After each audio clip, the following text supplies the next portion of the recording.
I'm more interested in all this stuff that's going on surrounding Kirsten Sinema. Kirsten Sinema. It was cinema all along. So the media is coming down hard on Joe Manchin and Kirsten Sinema, which I should say. No surprise there. They, and I noticed this before Sinema got chased into a bathroom stall the other day. You had comedians, late night comedians like Seth Meyers and John Oliver talking about, Seth Meyers more in general, talking about how, Sinema and Manchin, they opposed this bill because Sinema is paid off by the big pharma lobby and Joe Manchin's paid off by the big oil lobby. And essentially, they don't care, about helping out the poors and the working Americans. They're just, they're doing the bidding of big business, of lobbyists, of special interests. Isn't it amazing? Do you guys remember between November and February, all of this, I think, somewhat justified shrieking over conspiratorial talk? Because when you have right-wing conspiracy clowns, crazy right-wingers saying stuff like, Trump didn't lose the election, it was stolen. Trump only, or maybe it wasn't stolen, but Trump lost because the Democrats, they're just doing the bidding of the elites. They're doing the bidding of globalist corporations and big tech and George Soros. And they don't care about you, the American working man.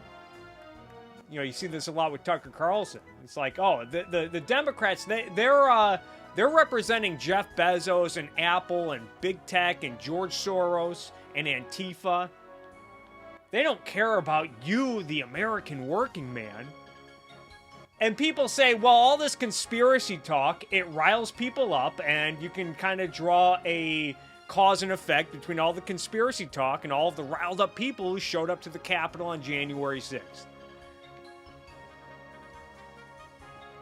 But then when you have people like John Oliver and Seth Meyers, when sitting Democrat senators like Kirsten Sinema and Joe Manchin, when they don't vote for their precious $3.5 trillion spending bills and infrastructure packages, then it's, you know why? Because they're just doing the bidding of big pharma, big oil, big whatever, and they don't care about you. They don't care about helping out the American working man.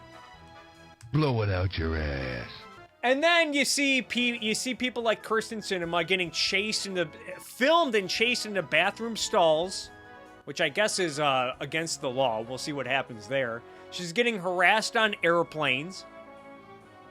And you'd think maybe some people would pump the brakes and say, okay, we're getting a little too carried away here. You see what's happening? People are getting all riled up.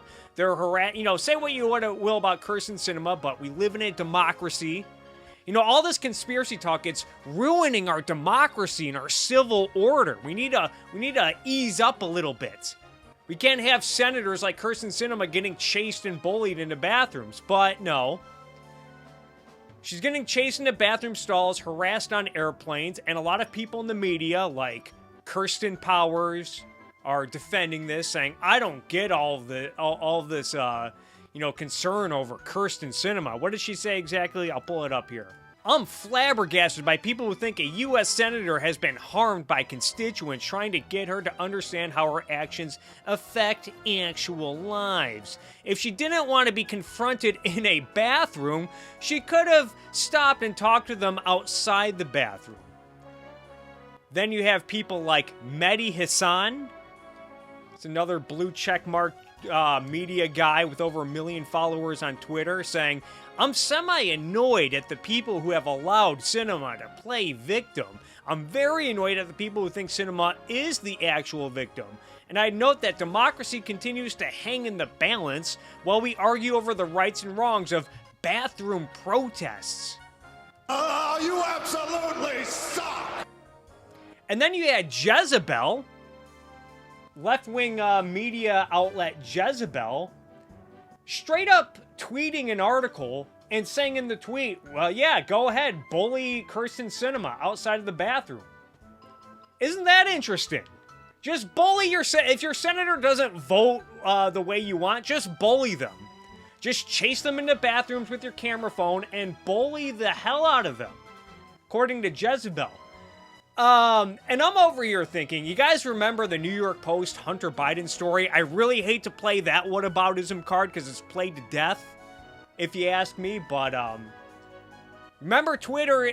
They got rid of that New York Post story,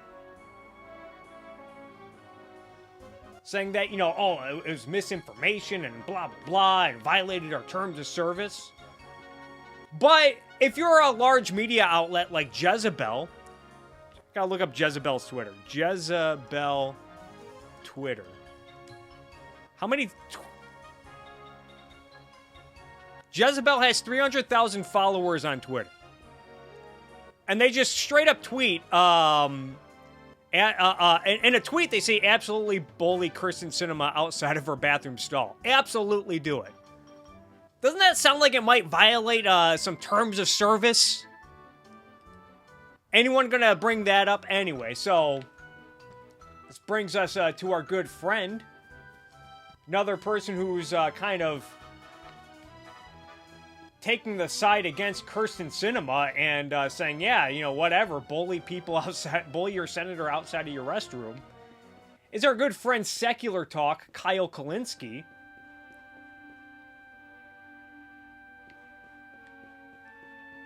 Who's been pretty big on, saying, oh, yeah, what's the big deal? Her antics, her vote's going to get people killed. It's going to raise drug prices, going to make it harder for people to live. So, yeah, I don't get why everyone's so mad about her getting bullied outside of a bathroom stall. Which I'm not surprised, because Kyle Kulinski is a total goon. If you remember, I've watched some of his videos back when Bernie was still campaigning and still a contender for the presidency, still running. And Kyle gushing and fantasizing over a President Bernie Sanders acting like a total authoritarian. I think Kyle said that, Bernie should just pass Medicare for all through executive order, and then dare the Supreme Court to throw it out. Like, just pass it through executive order, and if the Supreme Court tries to throw it out, just go on TV and say, yeah, I dare the Supreme Court to deprive 900 million Americans of health care. They always inflate the numbers when it comes to this shit. And then if that happens, then try to get Congress to pass a Medicare for all bill. And if any Democrats, senators or congresspeople, if any Democrats don't support Medicare for all, then you bring them into your office and you say, look, if you don't vote for my bill, then I'm going to see that you're primaried and I'm going to campaign against you in the primary. And then recently, I got to bring this up now. Recently, this was on September 8th, Secular Talk, he tweeted that if I'm Joe Biden, I'd tell Senator Joe Manchin my Department of Justice may just investigate his daughter and she may just go to prison, unless, of course, he takes another look at the $3.5 trillion bill and has some change of heart. Whoa, doing something up there. It's what FDR and LBJ would have done, and it would have worked. So Secular Talk has basically demanded that Joe Biden behave like a total mafia boss as president. Like, if you don't vote favorably, first of all, let's assume that Joe Manchin's daughter is guilty of any wrongdoing, of breaking any laws. Because I think the story was about how the daughter of Joe Manchin played a direct part in the EpiPen price inflation scandal. Let's assume she's guilty of breaking any laws or any wrongdoing. Wouldn't it be the right thing to do to have the DOJ look into it, investigate it, and then prosecute it accordingly? Mr. Secular Talk, he always bitches and moans about corruption in politics, and how everyone's so corrupt. Isn't this corruption? Instead of doing what's right, instead of doing what's just, and enforcing the law. If you find out someone broke the law, don't enforce it. Don't pursue an investigation if you can use it to your political advantage. Isn't that the definition of corruption? Really makes you think. Anyway, but going back to this whole debate about Sinema, so reignited a debate about whether or not we should have a U.S. Senate, because the Senate is not it's not democratic, you guys.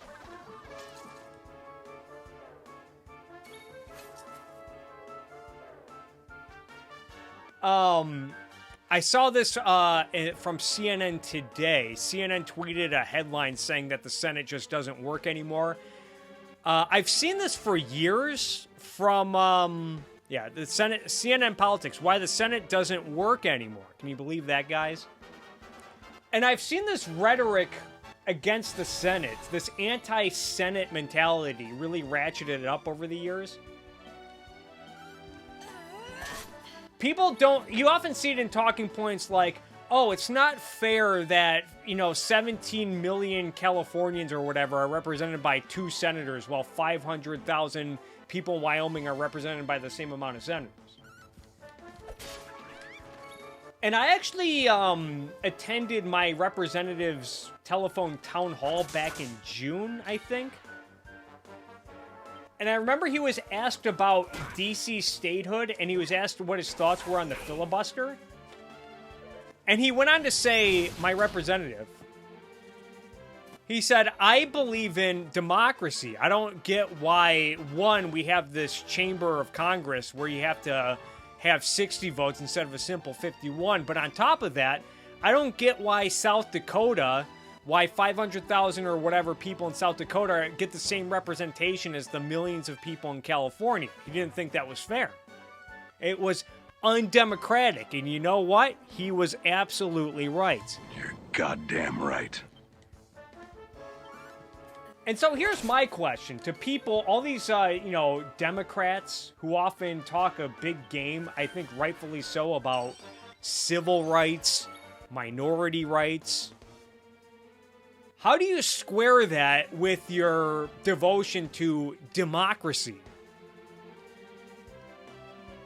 If you believe that it's all about majority rule, that the majority should impose its will, the majority should just win out, how do you square that with your alleged concern for minority rights? Because they're in clear contradiction with one another.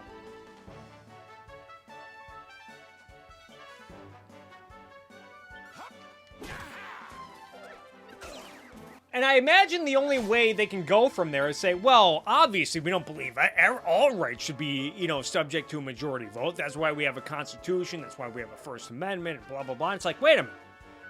You can't resort to the Constitution now, the same Constitution that established the U.S. Senate as a check against majority will, against the tyranny of the majority. It's set up explicitly as a means of these smaller populated states to defend themselves, give them more strength against more populous states. You can't resort to it then. Isn't that rather convenient?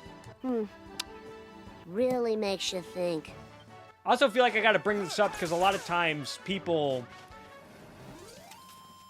when you bring up the fact that democracy is fundamentally authoritarian and tyranny of the majority, you get a lot of people, I think a lot of better people, a lot of reasonable people will say stuff like, oh, you're splitting hairs, you're playing semantics. When we say democracy, we don't mean like majority rule. We don't mean everything's up to a majority vote. We just mean electing political leaders.